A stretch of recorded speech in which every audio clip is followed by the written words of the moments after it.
Good evening, folks. It's Diamond with the Oppenheimer Ranch Project, Magnetic Reversal News, Sacred Geography, and Shinrin Yoku, bringing you a grand solar minimum update Thursday, August 17th, around 8:30 p.m. Mountain Time 2023. A magnitude 6.3 earthquake shakes the Colombian capital of Bogota, one dead. And we are keeping a close eye on Cat3 Hurricane Hilary, which is headed to Baja and Southern California by the end of the weekend. Keep calm. It's boom time. Hurricane Hilary could disrupt West Coast harvests as Tropical Depression Hilary when it makes landfall in just a few days. California farmers are concerned about the impacts to multiple crops.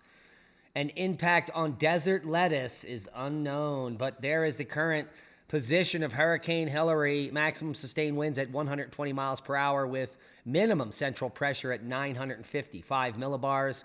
Here you can see on the Safford-Simpson scale at 120. It is solidly in the center of Cat 3, approaching potentially Cat 4, just 10 miles per hour more. And it should strengthen for the next 12 hours or so before it starts weakening with the cold waters off of Baja. But heavy rainfall associated with Hilary may produce areas of flash flooding and result in landslides over portions of Baja California Peninsula from late Friday into late Sunday. Rainfall impacts from Hilary within the southern U.S. are expected to peak this weekend into Monday. Flash, urban, and arroyo flooding is possible with the potential for significant impacts. Most of the regions in Southern California within this red area looking to pick up at least 5 inches of rain. So stay tuned for some insane developments as Hurricane Hilary makes its way as a major hurricane, dropping down to minor hurricane status, then tropical depression status by the time it's in California. Now, this is unprecedented. A tropical storm like this has not hit this region for almost 100 years. It almost is like we are repeating a cycle. And take a look at the Atlantic. 1, 2, 3, 4 disturbances with high probabilities of potentially becoming tropical systems. So, yes, the tropical outlook is, well, quite impressive. So stay tuned for more updates. Now, the spaghetti models we use over at the University of Wisconsin-Milwaukee haven't been updated for hours, so hopefully come back tomorrow and we'll take a look at these. What we're looking at here is the total precipitated moisture for the event. We'll just bring it through Tuesday here, and you can see that area of up to, in this model, showing some areas could be potentially 10 inches of precipitation in Southern California. All of eastern Arizona at risk. And it looks like southwestern Utah and southern Nevada. So big moves for Lake Mead coming up in just a few days. Now here is the model on windy. We'll just play it through. This is where we are currently, and we'll run it through here as Hurricane Hilary works its way up the Baja coast by Friday morning. There should be some tropical storm force winds on the tip of Baja there. Here is the progression through the day on Friday. Friday evening into Saturday morning, those hurricane force winds will be now touching Baja by midday Saturday. Here you can see the position of Hilary. Still a major hurricane. Let's take a look at some of the winds in here. It's looking like 50, 60 mile an hour per winds, even after it makes landfall here and is now moving its way into Arizona. So we could see some gusts 50, 60 miles per hour here in California. As that is now Monday there. So that's where the system is Monday as it moves up and into Idaho. So the biggest effects are going to be Saturday night, Sunday morning for Southern California, and then all day Sunday as this system moves slowly up and east. So stay tuned for more updates. Hurricane Hilary moving towards the southwest U.S. One final hot day in the northwest. Hilary is moving west, Northwestward, just off the Mexican coast, moisture from Hilary streaming ahead of the system will enhance the ongoing monsoon in the southwestern U.S. High pressure will continue to produce excessive heat in the northeast before a cold front pushes the heat to the central U.S. Excessive heat persists across portions of the south, including much of Texas, the nexus of the Schmexis. But the big news in the next 48 hours is going to be Hurricane Hilary dumping a deluge in the desert southwest. Now, we do have the official El Niño update forecast. Here is the official NOAA CPC ENSO probabilities, and you can see that at the end of the summer here, we are at 95% probability of El Niño that will last all the way through winter, and then a slight drop down in spring and a rising of ENSO neutral. So El Niño probably lasts about a year and reverse next fall.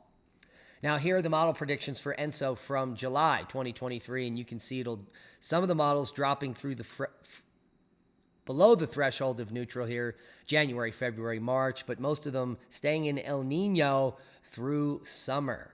Some of them really high, really super El Niños, a couple of them way up there. Now, what does that mean? Well, here is the predictive map for the composite precipitation anomalies from past El Niños. This is versus the 1951-2010 long-term average. Areas in blue and green will be wetter, and those areas in yellow and orange will be drier. So that is the forecast map.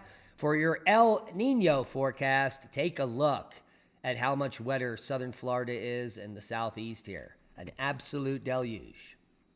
Now, magnitude 6.3 quake shakes the Colombian capital, 1 dead in Bogota as a strong earthquake struck the Colombian capital on Thursday, according to the USGS, prompting frightened residents to flee into the streets and leading one woman to fall to her death from a window.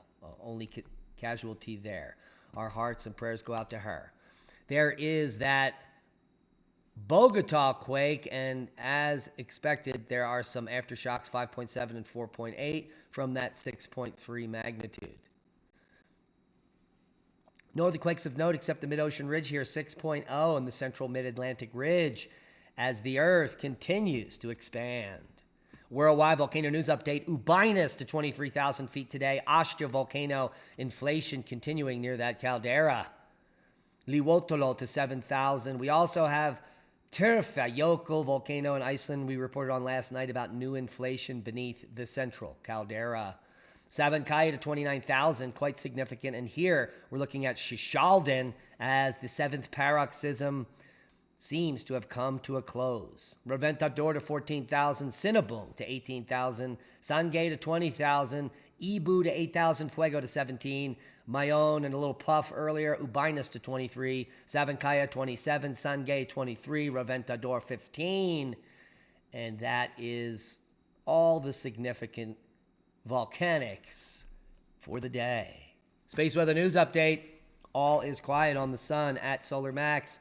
We are in the B range, B8.5, and the latest HMI intensity showing a few sunspots peppering the disk with very little activity, nothing turning around the limb, as solar cycle 24 is one of the weakest in 200 years. Now, new science coming out from Australia. This could be one of the largest asteroid impact craters ever discovered, eclipsing the previous one by hundreds of kilometers. An asteroid crater 528 kilometers in diameter, buried deep in southeast Australia, according to scientists. New evidence suggests the world's largest known asteroid impact structure is buried near New South Wales town of Deniliquin. I think I said that right. So there are lots of impact structures in Australia, but none as impressive as this one. And the impact structure here, you can see some of the circular features here, is right there, has been dated to be potentially, wait for it. It could be anywhere from 440 to 514 million years old. So it's an oldie, but a goodie, and could be associated with a mass extinction during the end of the Cambrian, the Ordovician, or maybe even the Silurian.